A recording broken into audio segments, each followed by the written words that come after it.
Assalomu alaykum barchaga. Hozirda men Denov tumanidagi Qizilsuv bo'yida turibman. Aniqrog'i To'g'rimdan Gulistondan pastga tushib kelasiz.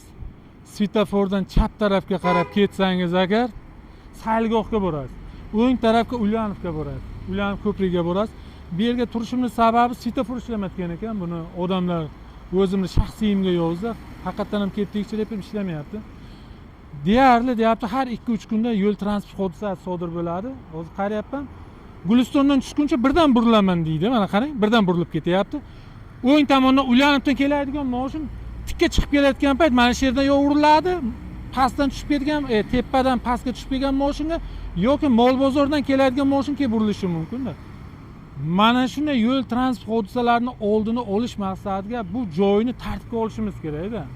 Tartibga olingan, svetoforlar qo'yilgan, lekin ishlamayapti. Svetofor nimaga ishlamayapti? Bizga qorong'i. Yo svetini puli tugaganmi? Yo sveti uzilganmi? Yo chiroqlari nosozmi?